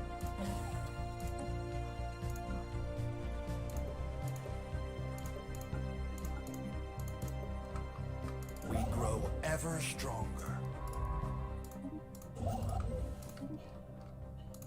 This guy. Let's see if we can go out this way. Yeah, because I want to try and grab this. Oh, it's been grabbed already. Never mind. Okay. This is single player. We've just jumped into a quick game to show off the new Origin Ocean Paradise. Monthly Unity plus 10%. Yeah, I think I'll take that. We're struggling with Unity though at the moment. Oh. Almost knocked my water glass over there. Apologies. Right, we are struggling a little with Unity. We should do something about that. Corporate Autocathon Monument. Yeah. Technology secured. I'll take the robo modding, I suppose. That unlock. No need for the weapon. We grow ever stronger.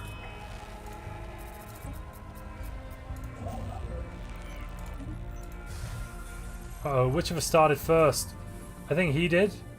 Maybe? Yeah. Damn it, they've locked us in. Oh well.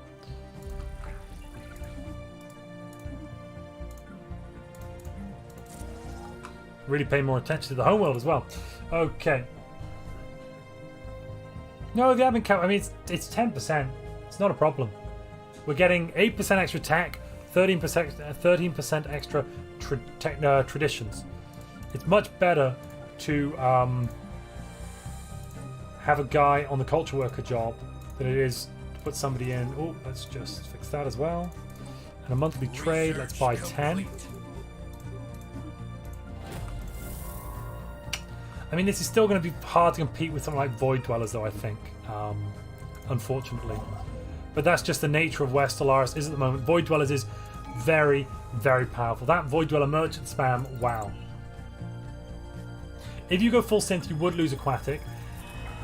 It might be that Bio Ascension might be the best.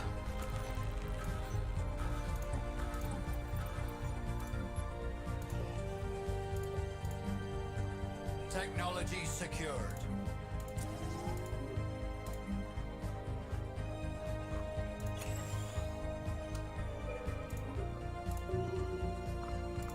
Let's just reduce down the catalytic processor dudes. A system has been Finish charted. that, and we will grab technological ascendancy. Done. Tooting. Throw this one in. Yeah, seems good. Seems good.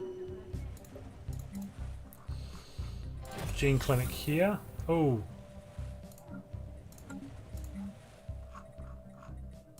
Robot assembly is probably going to be better. Yeah.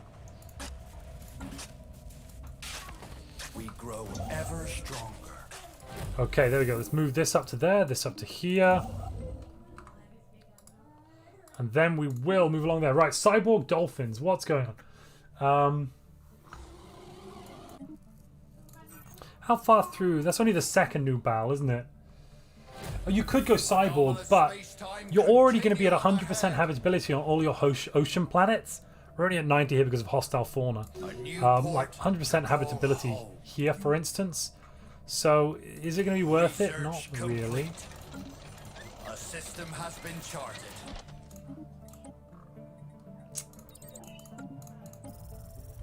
Research complete. Ah, the League of something or other. Right, okay.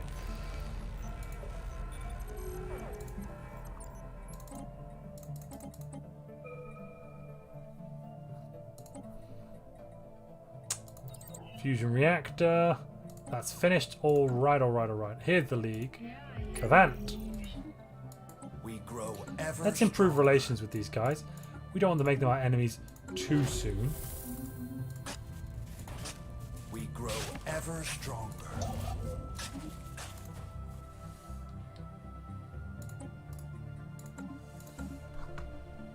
Alright, we're almost at the limit now for food. We do probably need some more. Yeah, push a load of people out of the farmer jobs. That's the problem. Okay. Space charts updated. What are we going to go for next? I'm thinking... I'm actually thinking mercantile for the trade policy. Where are we? Oh, it's only 11 trade value. No, it's basically nothing for us. So let's go with discovery. Research complete. The prosperity here has boosted our stability and resources from jobs on all our worlds. That now means we're at 73% stability on our capital, which is pretty good, with some great bonuses to our job outputs. Research complete. Terrestrial sculpting. Terrestrial sculpting now becomes quite a useful technology for ocean dwellers, for any sort of ocean start, as you will need it to get the perk. We grow ever stronger. The Ascension perk, Hydrocentric.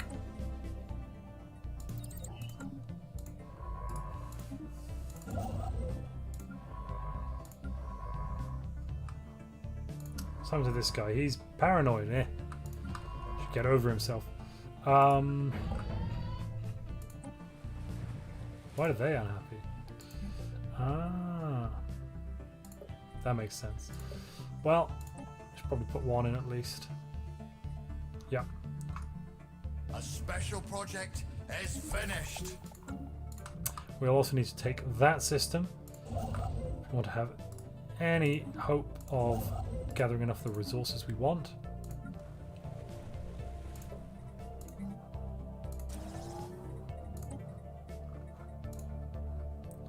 I do have loads of relics at the moment, so let's sell some. And I'll use them to buy, and we'll grab some extra stability.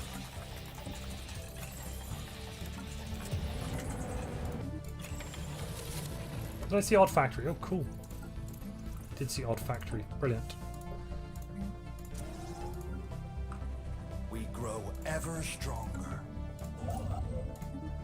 Some great mining stations here as well. Research Wowzers. complete. Alright, now we're producing 17 food per worker. That's pretty reasonable. That's pretty reasonable indeed.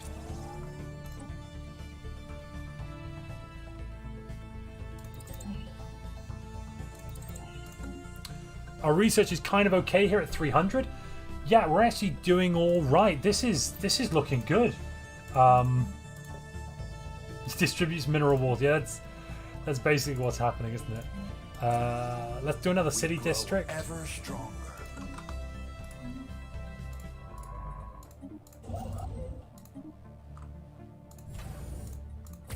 Upgrade that port.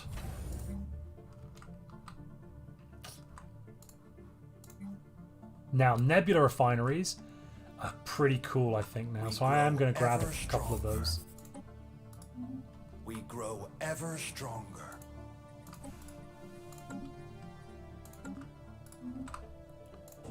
Alright, let's build some research stations too. Should not do that. Ocean world here. Let's throw down robot assembly plant. Don't mind if I do.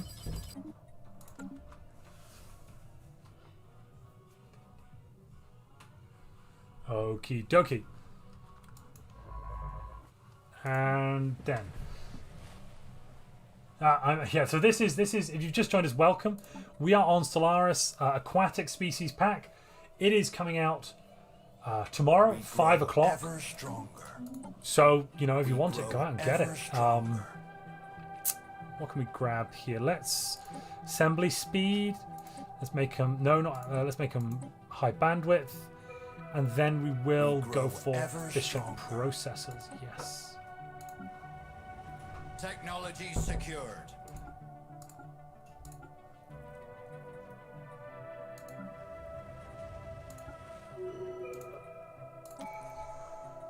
More research, destroyers. It's a little late, but it's better late than never.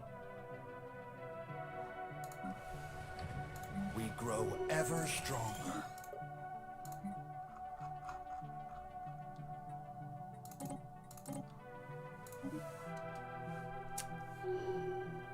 Oh yes, let's get this fellow. Sailing Alex. Sounds great.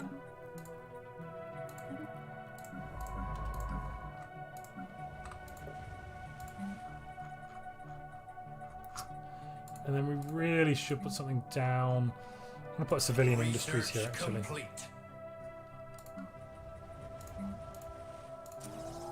I'm going to need a couple of civilian industries in a minute to balance out what I'm about to do, I think. Because I am going to make the move very, very soon. Yeah. More happiness. Champion of the people. Yeah, I do quite like the look of the new aquatic robots. Where do we have one? Here's one.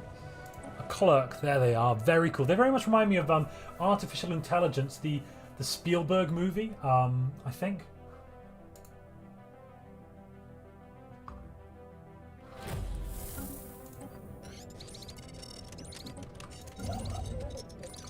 All right, mining station, research station, keep going. We're just kind of pushing outwards now.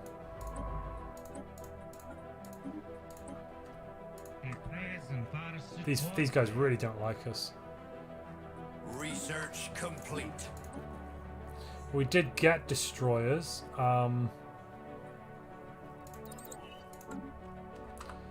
a good bunch of tech there too, actually coming through.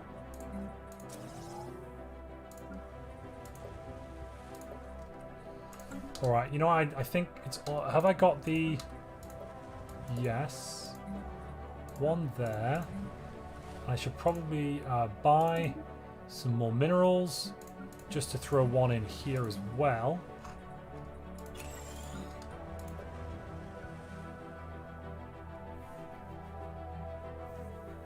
Okay. And the general gist of my plan, any moment, well, I'll just do it now, you'll see what I'm going to do. Right, so I'm going to move my capital over, I think, to here.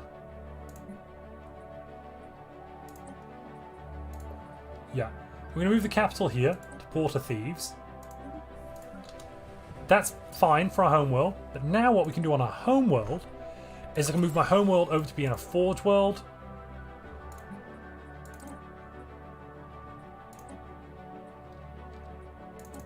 I should probably buy the thing here while I've got the chance. Yep.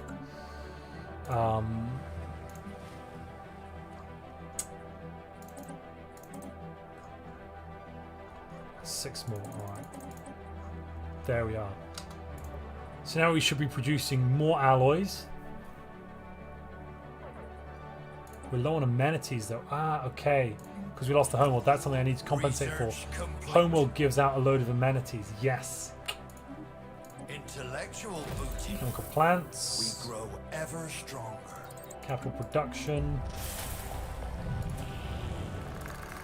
I was expecting that, so let's go up to 25. Yeah.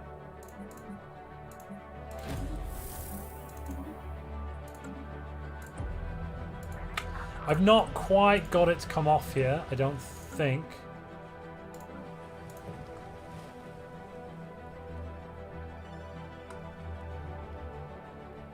Well, the reason the consumer goods didn't completely crash is I need to put, I have somewhat put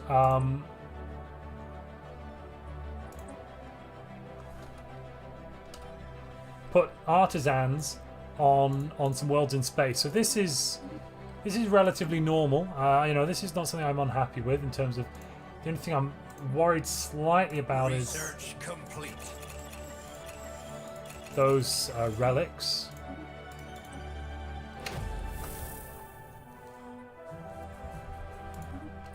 We have the option to get crystals anywhere. Don't see it. Ah, the capital. No, let's go synthetic.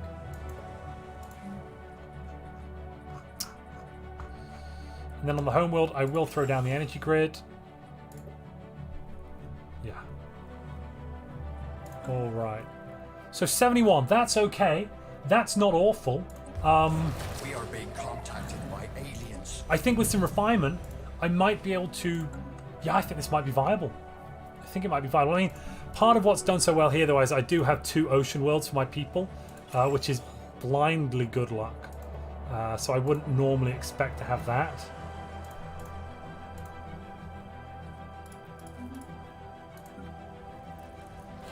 But you can't hold that against me.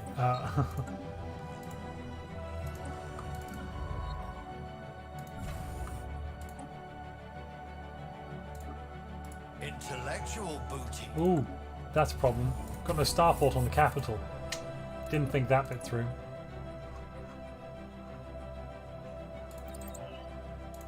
Technology-wise, I haven't really researched anything great for destroyers yet.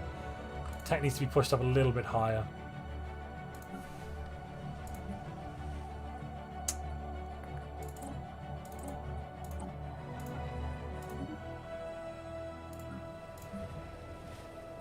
Intellectual booty.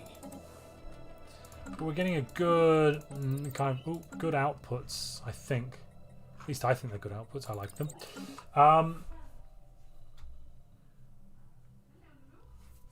The She Mechanical Longboats. Where's that? I didn't see that. Research complete. Nebula Refinery. Don't mind if I do. Nebula Refinery. Don't mind if I do. Not in the nebula. Where is the nebula exactly? Ah, so it's only these 3 systems? No, this is not even the nebula. It's just 2. Just 2 nebula systems. Okay, it's not a mass amount. Okay, alloy megaforges. Now we're talking. Now we're cooking with gas. Let's see how high we can put this this production up.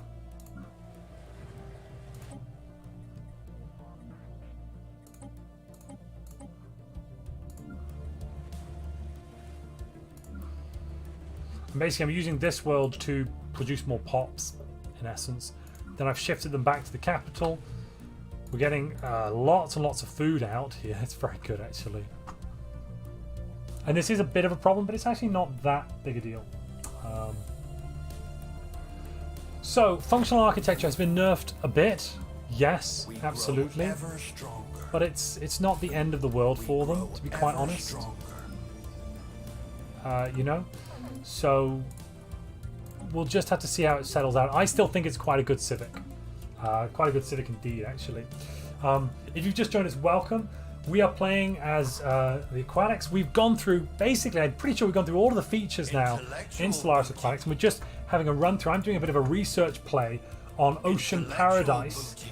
I'm trying to see if we can make it a tall build, and I think the answer may actually be yes.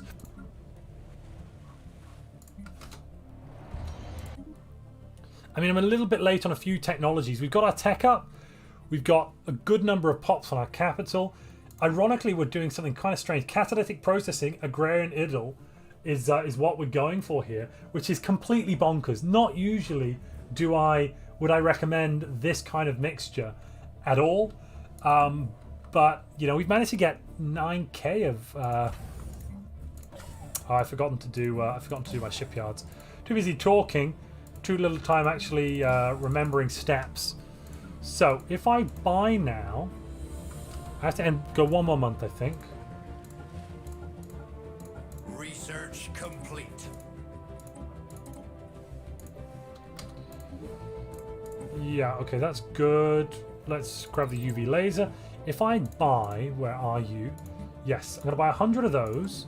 That's going to mean I can upgrade this alloy megaforge, and now we're going to be making lots more alloys. So let's see,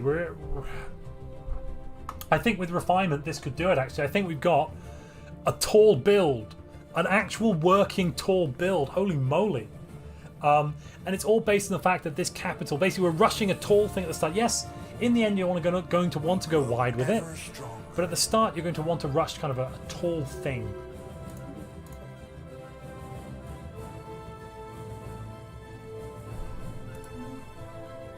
That's not good. Minus 22% happiness is really unpleasant.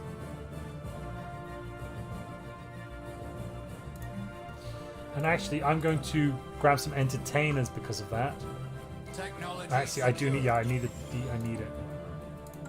Or alternatively, I think actually alternatively, I'm going to go for the gene clinic this time. Yes. So actually, I'm most excited for trying to have tall playstyles, like possibly like this. This sort of thing is what I'm interested in having, is new and different and exciting playstyles. Yeah, my research there, I thought I haven't got an upgraded version of kinetic weapons yet, which is somewhat unfortunate. Let's go with the geothermal fracking. But now we're at 100 alloys per month. Yes, we're tanking it on energy credits. I do need to work on the energy aspect of this build. I think, it seems.